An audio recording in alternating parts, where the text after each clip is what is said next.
what it was like for you is like Mark Rober, before anybody knew what you were up to and nobody knew the type of impact that you were going to have, the footprint that you would leave on the internet.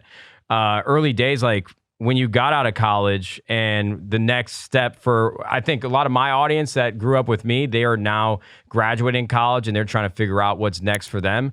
So was your first job like after college at NASA? Yeah. Okay. And so that process itself, did you intern anywhere to get into NASA? Not really. I mean, this is the thing where it's just like a big philosophy for me of life is it's like, everything is a dice roll, but you can like stack the dice in your favor, right? So it's like when it came to look, I got a mechanical engineering degree. That's stacking the dice in my favor. I applied to a bunch of places, and I just try to really keep as many options open as possible. It turns out one teacher came in one day, and it's like, oh, NASA's hiring. If you want, put your resume in a stack.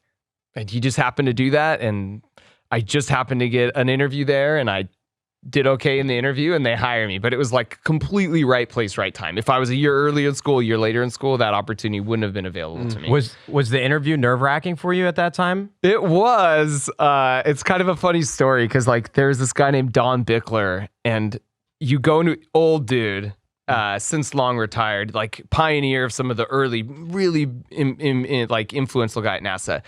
You go into his office and he just gives you a whiteboard. He sits back and he just starts asking you engineering questions, and it's an hour long. Like everyone else is kind of like, tell me about a time, behavioral interview questions. But Don Bickler was like, he was the technical Put guy. up or shut up. Put up or shut up. And that was kind of terrifying. But yeah, when they came, luckily, like, this may sound like feigned humility, but like the things he asked me about, like I was pretty strong on. He could have asked me stuff I wasn't. So I think I came out looking better than I was, and I ended up getting the job.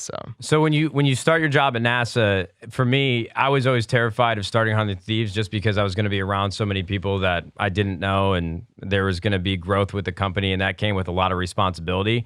In your first couple months, first year, was it hard to settle into a new setting, a new job environment, or did you find your footing pretty quickly? Is there anything that you would have changed with your tenure at NASA and even Apple?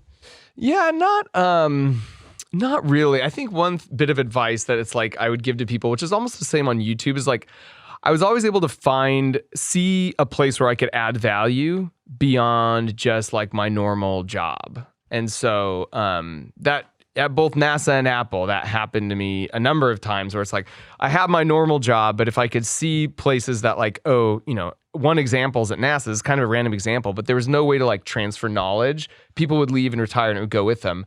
So I kind of like started like an internal Wikipedia for NASA, like a knowledge transfer thing. And it ended up really kind of catching on, and I championed it with some folks higher up there. Which is like a random example. I'm a mechanical engineer, so that didn't necessarily have to do with my total day job, but finding opportunities to like see deficiencies and really go for them to kind of set yourself apart so people can notice you, you know? Yeah. So I really don't have any regret, on top of that, then actually like help working on the rover. I worked 3 years on the jetpack that like lowers it to the ground, and then 3 years on some hardware that actually goes on the top deck of the rover. So, did my normal job as well as just try and find ways to kind of, fill gaps. Do you think you'll be to Mars or the moon in your lifetime? I'll definitely go to space, like in the next few years, for sure. If Jeff Bezos asked you to go, would you go with him on? That rocket's just so embarrassing looking, so I don't know.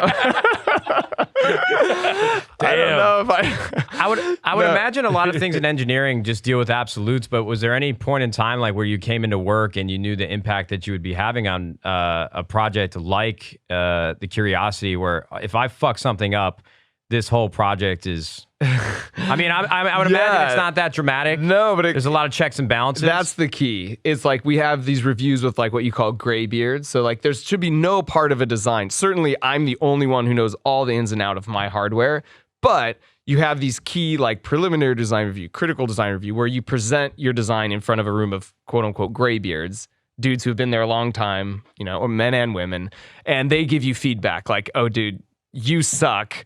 You screwed this up, or yeah, this looks pretty good. I think this will work. So there should be no part of the design that like screws up because only my eyeballs saw it, Right, of Having course. said that, some of my hardware was like the interface. When the rover would go dig in the dirt, it would dump the sample into the belly of the rover. And that was kind of the point of the mission, is to analyze the dirt. And I was like the interface between those two things. So if my hardware, the mechanism didn't work to accept the sample, like, we just wasted a cool $2 bill. So, the first time that actually worked, you could better believe I was like definitely breathing a sigh of relief. Did you ever have any? But I will say, I have gotten a call. This was like, even after, because they just did a follow up to Curiosity with like Perseverance, and they called me up and they're like, "Hey, Mark, we saw your instructions," because they basically followed the same blueprint, and they're like, "You torqued these bolts to like whatever this many Newton meters, and that's what it has in your instructions." And I'm like, "I guess that's what I put in the instructions that we signed off," and that was like